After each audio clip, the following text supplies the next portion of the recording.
But I want to say to every world leader who gets up in arms when all we're asking for is fairness and to have them stop killing our people is, please listen to us. Canada could do a lot more. Canada has been taken over, Brett, by Mexican cartels. They bring up these pill presses and printers and the medicines that they fake. You can't tell the difference. Yeah, it's major Pharma companies can. You need a spectrometer to do. Mexican drug cartels have now fully infiltrated Canada. You heard that right. They're here. And no, they're not planning on leaving anytime soon. But don't expect to hear about this on the CBC or any other government-paid news organization. You see, back in late 2026, then Prime Minister Justin Trudeau decided that it would be a good idea to remove the visa requirement for Mexican citizens. He didn't put it to a vote. He didn't consult the Canadian people. He just did it, despite reports from our law enforcement agencies telling him that this would almost certainly create an opportunity for the cartel to find its way into Canada. But of course, he didn't listen. And since then, the RCMP has reported that multiple drug cartels are now operating in this country. Okay, here's a video from the Parliamentary Committee on Public Safety, where they talk about how the Mexican cartels have now infiltrated Canada and are operating in this country. Let's have a listen. Thank you. Minister, you're saying this is a world problem, but why has this grown in Canada in recent years? Why do you think? Look, the issues around transnational criminal organizations are something that we're deeply worried about. We've taken some concrete action, and Canada, like other countries, is facing an increase. So you don't have any specific. Minister, your government lifted visa requirements for Mexico in December of 2016. Are you familiar with that decision? I was not in cabinet at that time, but I am familiar with that decision, yes. I love how he has to throw in there that he wasn't a part of cabinet when the decision was made. He's like, well, I wasn't a part of government when the decision was made. I was just a member of parliament. That's all I was.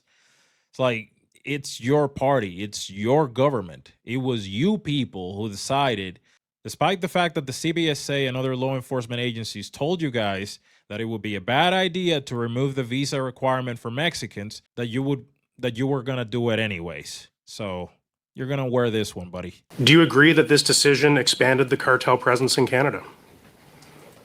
I don't have a direct causal link to that, but you're aware that last year that restriction was closed. I'm aware, but do you think that there was a connection between lifting the visa requirements and the expanded presence of the cartel and the strengthening of their smuggling networks in Canada? I'm not at liberty to speculate on that, Mr. Lloyd. This guy then says, well, but we put the visa requirement back again in 2024. The damage is done. The damage is done. The cartel has established a presence here. They're now here. Multiple cartel organizations are now here. So the damage is already done. They freaking removed the visa requirement for 8 years from 2016 to 2024 without consulting Canadians, without putting it to a vote, going against the advice of our law enforcement agencies who told them literally a month before they made this decision, and they decided to ignore it. And these guys like, well, but we put the visa back on in 2024. Okay. The damage is done. Well, Minister, I have a report from Canada Border Services Agency. This is from November of 2016, 1 month before your government decided to lift the visa requirement. I'm going to quote from it. The visa lift will make travel to Canada easier in order to establish or strengthen existing cartel smuggling chains. In the next 3 years, Mexican drug cartels are expected to expand their presence in Canada.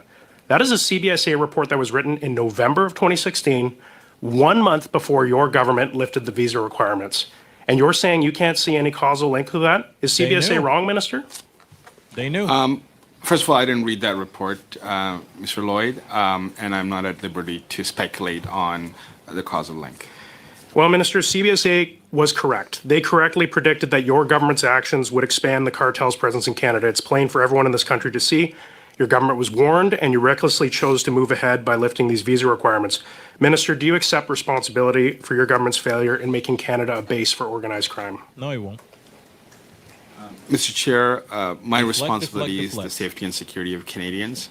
and that is a task that I take very seriously. And each and every day, I work to enhance and to ensure that the safety and security of Canadians are enhanced. This includes a number of measures that we've taken, including a number of bills, Bill C2, Bill C12, Bill C9, Bill I'm going to C8. interrupt the minister. I've given. So basically, no, he takes no responsibility. He's not interested in taking responsibility. All we've heard from this guy with the public safety minister, the so-called public safety minister, all we've heard from him is excuses. I wasn't in cabinet then, even though he was an MP, a Liberal MP, member of parliament. I didn't read the report. That's probably part of the reason why we're in this mess, is because you didn't read the report that came out a month before you guys got us in this mess. Law enforcement agencies told the Trudeau government a month before he made that decision to remove the visa for Mexican citizens, that doing so would put us at risk of having the cartel move here into Canada. And they did it anyway. And now this guy's like, oh, well, I didn't read the report. Well, I'm not at liberty to say. Minister, if you can't see the causal link between lifting these visa requirements and the increase in cartel activity in Canada, why then did your government reimpose the visa requirements? Yep, good question. There were a number of considerations, as you're aware, Mr. Lloyd, post-COVID.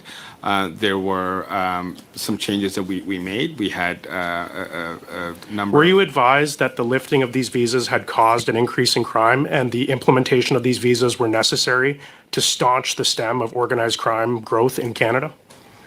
Mr. Lloyd, I wasn't the minister at that point, and I did not have that particular information. Well, you're talking about borders today. This is a border, it's a critical issue in Canada. We just had a W5 report. You've listed 7 South American and Central American cartels as terrorist organizations, and you don't know and you can't say whether your government's policies are intended to stop those terrorist organizations from operating in Canada. You can't say whether or not lifting the visa requirements did cause it, Minister? This is the report from W5 that was being referenced in the conversation with the public safety minister. Canada's cartel footprint. RCMP names 7 syndicates active in Canada, published on October 16, 2025, so just about a month ago. High-ranking RCMP officer is painting a disturbing picture of the cartel footprint in Canada. In a rare interview, RCMP Chief Superintendent and Director General of the National Serious and Organized Crime Program, Matthew Bertrand, revealed to W5's Avery Haynes that at least 7 cartels are active in Canada. That's what's happening in Canada today. Quote, "We are aware that they, cartels, are a source of a lot of illicit goods coming into Canada. These organized crime groups, whether they be in Canada or abroad, are using Canada as a transshipment point," said Bertrand. "Those groups are very much involved in crime impacting Canada," end quote.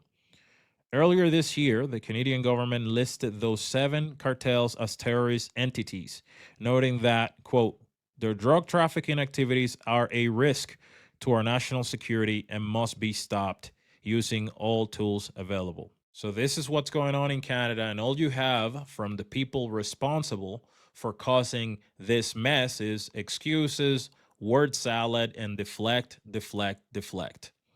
The cartel are now present in Canada, and they're operating here, something that was not a reality just a short 10 years ago, but now it is.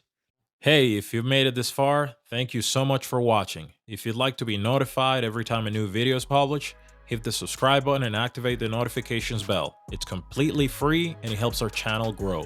A heartfelt thank you to all our channel members. I really appreciate your support. See you all in the next one. Peace.